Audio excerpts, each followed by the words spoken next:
I see the two clasping hands and hear them saying the ritual phrases. Where you are, Caius, there will I be, Caia. There are so many of these people, more or less dressed the same, togas everywhere, that I don't understand who the priest for the rite is, or whether there is one. I seem to be getting dizzy. Then Cecilia, whose husband is holding her hand, circles around the atrium. I don't know if this is the right term, or the hall with niches and columns where the lararium is, and salutes the statues of Valerian's forebears, I think, and she later passes under the new arches of myrtle and goes into the true house. On the threshold they offer her gifts, and among other things, a spindle and a distaff. An elderly matron gives them to her. I don't know who she is. The celebration begins with the usual Roman banquet and continues amidst songs and dances. The hall is very sumptuous, like the rest of the house. There is a courtyard. I think it is called an impluvium, but I don't remember the name of Roman buildings clearly, or know if I apply them properly, which is a jewel of fountains, statues, and flower beds. The triclinium is between it and the dense, blossoming garden which is beyond the house, in the midst of bushes, marble statues, and very lovely fountains. A long time seems to be going by, for the evening is falling. One can see that there were no food rationing cards for the Romans, an implicit reference to the wartime rationing of bread and other foodstuffs in Italy. The banquet never ends. It is true that there are pauses for songs and dances, but the fact is, Cecilia is smiling at her husband, who is speaking to her and looking at her lovingly, but she seems a little absent-minded. Valerian asks her if she is tired, and perhaps to please her, gets up to send off the guests. Cecilia withdraws into her new rooms. Her Christian maids are with her. They pray, and to have a cross, Cecilia wets her finger in a cup, which must be used for the dressing table, and marks a slight dark cross on the marble of a wall. The maids take off her sumptuous gown and slip on a simple woolen dress and untie her hair, removing the precious hairpins and knotting it into two braids. Without jewels or curls like this, with her braids over her shoulders, Cecilia looks like a girl, but I feel she must be between 18 and 20. A final prayer and the signal to the maids, who go out and return with other maids who are older, certainly from Valerian's house. In procession, they go to a magnificent chamber, and the older women accompany Cecilia to the bed, which is almost like the Turkish-style sofas today, except for the fact that the base is made of inlaid ivory, and ivory columns are on the four sides, holding up a purple canopy. The bed, too, is covered with sumptuous purple cloth. They leave her alone. Valerian comes in and moves towards Cecilia, extending his hands. It is clear that he loves her very much. Cecilia smiles at his smile, but she does not go towards him. She remains standing in the middle of the room, for, as soon as the older women who had accommodated her on the bed went out, she got up again. Valerian is surprised. He thinks that they have not attended her properly, and is already angry with the maids, but Cecilia calms him down by saying that it was she who wanted to wait for him on her feet. "Come then, my Cecilia," Valerian says, trying to embrace her. "Come, for I love you so much." "As I love you. But do not touch me. Do not offend me with human caresses." "But Cecilia, you are my wife." "I am God's, Valerian. I am a Christian. I love you, but with my soul in heaven. You have not married a woman, but a daughter of God whom the angels serve, and the angel of God is with me to defend me. Do not offend the heavenly creature with acts of meager love. You would be punished for it." Valerian is flabbergasted. At first amazement paralyzes him, but then anger at being mocked overcomes him, and he gets agitated and roars. He is violent, suffering disappointment when least expected. "You have betrayed me. You have tricked me. I don't believe it. I do not want to believe that you are a Christian. You're too good, beautiful, and intelligent to belong to that filthy bunch." "Of course not. It's a joke. You want to play like a child. It's your celebration. But the joke is too atrocious. That's enough. Come to me." "I am a Christian. I am not joking. I glory in being one because to be one means to be great on earth and hereafter. I love you, Valerian. I love you so much that I have come to you to take you to God, to have you with me in God." "Curses upon you! You're mad and a perjurer. Why did you betray me? Don't you fear my revenge?" "No, because I know you are noble and good, and you love me. No, because I know you do not dare to condemn without proof of wrongdoing. I am not guilty. You lie in speaking of God, angels, and gods. How can I believe this? I would have to see, and if I saw, I would respect you as an angel. But for the time being, you're my wife. I see nothing. I see you alone. Valerian, can you believe that I am lying? Can you that know me really believe this? Base people tell lies, Valerian. Believe in what I'm telling you. If you want to see my angel, believe in me, and you will see him. Believe in the one who loves you. Look, I am alone with you. You could kill me. I'm not afraid. The angel protects me under his wings. Oh, if you were to see him. How could I see him? By believing in what I believe. Look, over my heart there is a little roll. Do you know what it is? It is the word of my God. God does not lie, and God has told us who believe in him not to be afraid, for asps and scorpions will be left without poison at our feet. Mark chapter 16, verses 17 and 18. Luke chapter 10, verse 19. But you also die by the thousands in the arenas. No, we do not die. We live eternally. Olympus does not exist. Paradise exists. In it there are no lying gods with brutal passions, but only angels and saints in the light and in heavenly harmonies. I hear them.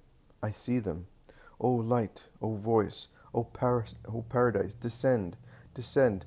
Come to make this son of yours your own, this husband of mine.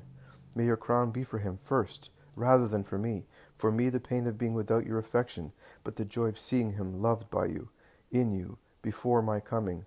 O joyous heaven, O eternal marriage.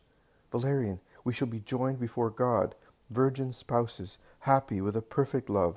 Cecilia is ecstatic. Valerian looks at her in wonder, deeply moved. How could I have this? I am a Roman patrician. Until yesterday I caroused and was cruel. How can I be like you, an angel? My Lord came to give life to the dead souls. Be reborn in him, and you will be like me. We shall read his word together, and your wife will be happy to be your teacher, and I shall then take you with me to the holy pontiff. He will give you complete light and grace. Like a blind man whose eyes are opened, you will see. Oh, come, Valerian, and hear the eternal word singing in my heart. And Cecilia takes her husband, now entirely humble and calm, like a child, by the hand and sits down at his side. They have 2 spacious seats, and reads the first chapter of the Gospel according to St. John up to verse 14, and then chapter 3, with the episode concerning Nicodemus. Cecilia's voice is like the music of a harp as she reads those pages, and Valerian listens to them, first remaining seated with his hands under his chin, resting his elbow on his knee, still a bit suspicious and incredulous, and then resting his head on his wife's shoulder and listening carefully with his eyes closed. And when she stops, he begs, "Go on, go on."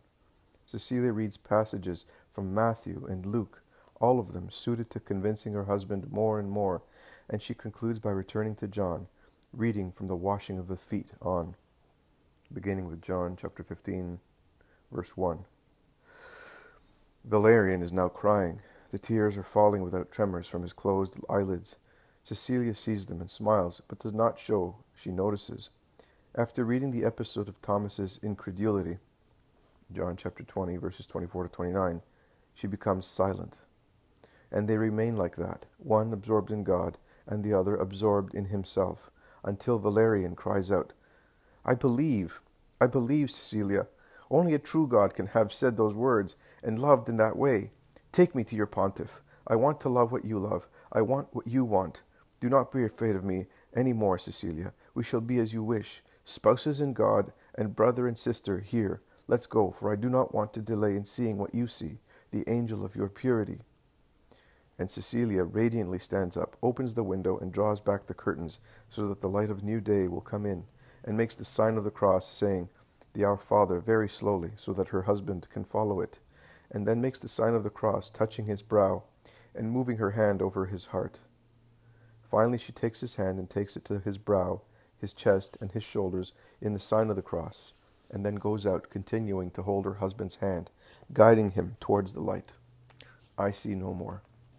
But Jesus says to me, how much you have to learn from the episode concerning Cecilia. It is a gospel of faith. See February 28th. For Cecilia's faith was even greater than that of many other virgins. Consider, she goes to the wedding, trusting in me, who said, if you had the faith the size of a mustard seed, you could say to a mountain, withdraw, and it would move. Matthew chapter 17, verse 20, and Luke chapter 17, verse 6. She goes there, sure of the triple miracle of being preserved from all violence, being an apostle to her pagan husband, and being free for the moment from all denunciation on his part. Sure in her faith, she takes a risky step in the eyes of all, not in her own, for her eyes fixed upon me see my smile, and her faith receives what it has hoped for. How does she go to the test? Fortified with me.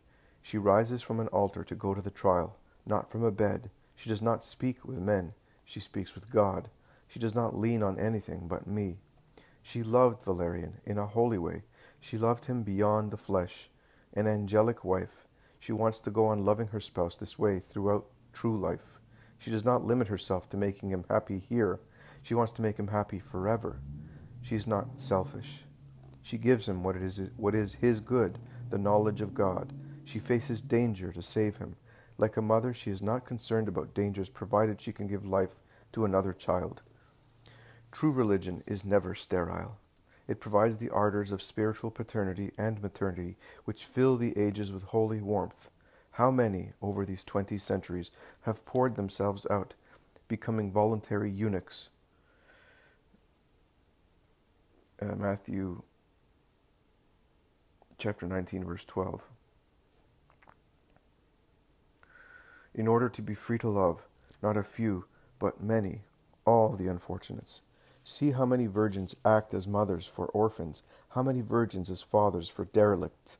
See how many generous ones, without a frock or uniform, make their lives a holocaust to take the greatest indigents to God, the souls that are lost and go mad in desperation and spiritual solitude.